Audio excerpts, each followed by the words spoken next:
जय जय स्वामी समर्थ. श्री स्वामी समर्थ. नमस्कार प्रेमळ भक्तांनो. अवधूत चिंतन श्री गुरुदेव दत्त. श्री स्वामी समर्थ. सर्व स्वामी भक्तांच्या मनातील सर्व चांगल्या इच्छा पूर्ण होत हीच परमेश्वराचरणी प्रार्थना आहे.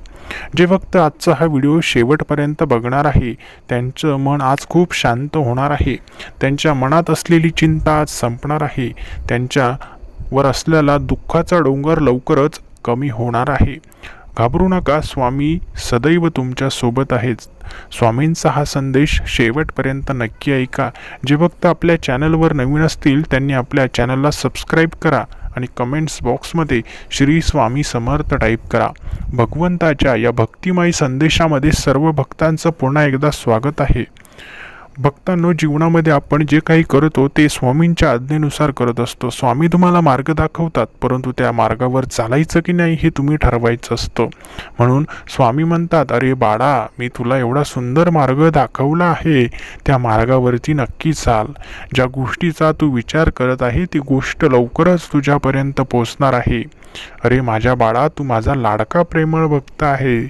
तुझ्या मनातील प्रत्येक इच्छा मी पूर्ण करणार आहे. तू माझी भक्ती करतोस, तू माझी सेवा करतोस, तर त्या सेवेचं आणि भक्तीचं फळ मी लवकरच तुझ्यापर्यंत पोहोचवणार आहे. चिंता करत रडत बसू नकोस. मी सांगतोय ते नीट लक्षपूर्वक ऐक. जेव्हा तू माझी सेवा करतोस तेव्हा तुझी सेवा माझ्यापर्यंत नक्की पोहोचते. परंतु एक गोष्ट नेहमी लक्षात ठेव, जर तुझ्यामुळे कोणाचं मन दुखत असेल, तुझ्यामुळे कोणाच्या डोळ्यात अश्रू येत असतील, तर ते मला अजिबात आवडणार नाही. हे माझ्या भक्ता, हे माझ्या बाळा, तुझ्या जीवनात जे काही सुरू आहे ते लवकरच मी बदलणार आहे.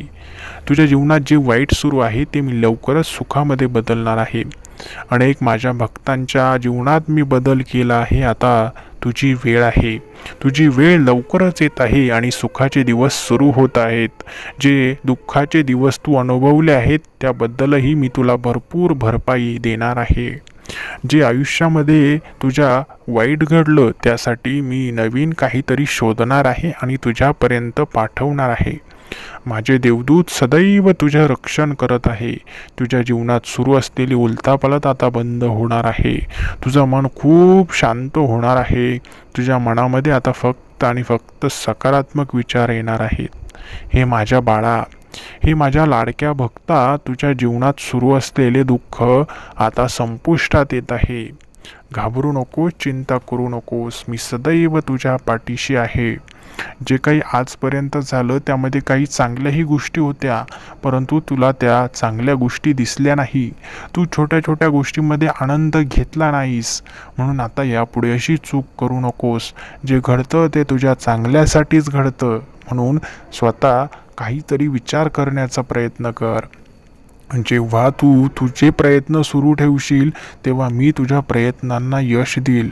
परंतु माझ्या बाळा, एक गोष्ट लक्षात ठेव, जर तू जीवनामध्ये काहीतरी करू इच्छित असेल तर प्रयत्न कर. कारण जर तू एका जागी फक्त बसून राहिलास, कुठलेही प्रयत्न केले नाहीस, तर मग मी सुद्धा काही करू शकत नाही. म्हणून एकदा तू सुरुवात तर करून बघ. तुझ्या प्रत्येक प्रयत्नाला मी यश देणार आहे. तुझ्या मनात सुरू असलेले विचार फक्त सकारात्मक ठेव. माझी सेवा करतो आहेस तर माझ्यावरती श्रद्धा आणि विश्वास कायम ठेव. मी तुझ्या विश्वासाला कधीही तडा जाऊ देणार नाही, याची ग्वाही मी आज तुला देत आहे. हे माझ्या बाळा, हे माझ्या भक्ता, तू आजपर्यंत केलेली सेवा कधीच वाया जाणार नाही. तुझ्या प्रत्येक सेवेचं, तुझ्या प्रत्येक भक्तीचं फळ माझ्याकडे आहे. शेवटी पुण्याचा आणि पापाचा हिशोब होणार आहे. जर तुझं कर्म चांगलं असेल तर मीही तुला सर्व काही देण्यापासून वंचित ठेवू शकत नाही. तुला ते मिळणारच आहे. मी देखील ते अडवू शकत नाही. म्हणून तुझं कर्म चांगलं ठेव. कारण प्रत्येकाला कर्म असतं, देवालाही कर्म असतं, हे तुला माहीत आहे. म्हणून कर्म चांगलं असेल तर सर्व काही चांगलंच होईल आणि कर्म वाईट असेल तर परमेश्वरही काही करू शकत नाही. म्हणून कर्म चांगलं कर. आयुष्यामध्ये जेवढं मोठं व्हायचं तेवढं मोठं हो, परंतु कोणाला डुबवून मोठं होऊ नकोस. आयुष्यात जेवढे पैसे कमवायचे तेवढे कमवू, परंतु कोणाचे पैसे लुबाडून मोठा होऊ नकोस. जेवढं जीवनामध्ये जे काही कमवायचं ते कमव, परंतु कोणाला दुखावून काहीच कमावू नकोस. जेवढं मोठं व्हायचं तेवढं मोठं हो, परंतु कोणाला हानी पोचवून मोठं होऊ नकोस. जीवनामध्ये सर्व काही कर, पण कोणालाही तुझ्यामुळे त्रास होईल असं कधीच वागू नकोस. कुणाचा एक रुपयाही ठेवू नकोस, कारण तो शेवटी तुला परत करावाच लागणार आहे, त्याशिवाय तुला मुक्ती नाही.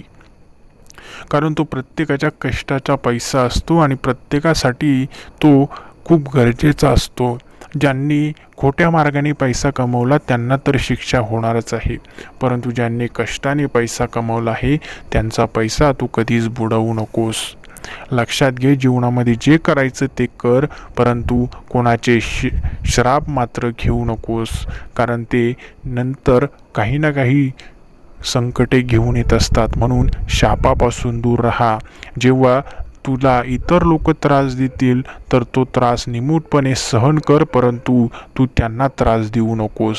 मी तुझ्या सोबत असताना तुला घाबरायची गरज नाही, कारण जर तुला कोणी वाईट बोलत असेल तर तू वाईट बोलू नकोस. जे वाईट बोलणार आहे ते भोगणार आहे, जे तुला त्रास देणार आहे ते भोगणार आहे. तू मात्र कोणालाही त्रास देऊ नकोस. प्रतिकार नक्की कर, परंतु सरळ आणि चांगल्या मार्गाने कर. दुसरा वाईट वागतोय म्हणून तू देखील वाईट वागू नको, तर अहिंसेचा आणि चांगला मार्ग निवड. बाळा, लक्षात घे, जशा तसं उत्तर नक्की दे, परंतु आधी समजवण्याचा प्रयत्न कर. काही जरी गोष्टी सहन कराव्याच लागतात, काही गोष्टी सहन नाही केल्यास तरी चालेल, परंतु छोट्या मोठ्या गोष्टी सहन नक्की कर, कारण त्याचा शेवटी हिशोब होतच असतो. आज ज्याने जे पाप केलं आहे त्याला ते फेडावंच लागणार आहे. म्हणून पापापासून दूर राहण्याचा प्रयत्न कर. पुण्य जेवढं कमवायचं तेवढं कमव, आणि पुण्याचा एकदा घडा भरला की मग देव तुला नक्की जे द्यायचं ते देणारच आहेत. आयुष्यामध्ये तुझं कर्म सर्वात मोठा तुझा गुरु आहे. तुझं कर्म जे करणार आहे त्याचं फळ तुला मिळणार आहे. तुझं नशीब सर्व काही तुझ्या कर्मावरती आहे. कर्म चांगलं असेल तर फळ देखील चांगलं मिळतं. म्हणून बाळा, कर्म चांगले ठेव. आयुष्य खूप सुंदर आहे, त्याला आणखी सुंदर बनव. फक्त स्वामींची भक्ती शेवटच्या श्वासापर्यंत सोडू नकोस. हे स्वामी राया, हे भगवंता, माझ्या सर्व प्रेमळ भक्तांच्या इच्छा नक्की पूर्ण करा. हे सर्व स्वामी भक्त आहेत, हे सर्व प्रेमळ भक्त आहेत, यांच्या इच्छा नक्की पूर्ण करा. यांचं दुःख नक्की दूर करा. परमेश्वर आपल्यासोबत आहेत, घाबरायचं कुठलंही कारण नाही, कारण स्वामी स्वतःच म्हणतात, भिवू नकोस, मी सदैव तुझ्या पाठीशी आहे. आजचा हा व्हिडिओ सर्व स्वामी भक्तांसाठी होता. व्हिडिओ जर आवडला असेल तर व्हिडिओला नक्की लाईक करा, आणि ज्या भक्तांनी अजूनही आपल्या यूट्यूब चॅनलला सबस्क्राईब केलं नसेल त्यांनी नक्की चॅनलला सबस्क्राईब करून ठेवा. श्री स्वामी समर्थ. जय जय स्वामी समर्थ. धन्यवाद.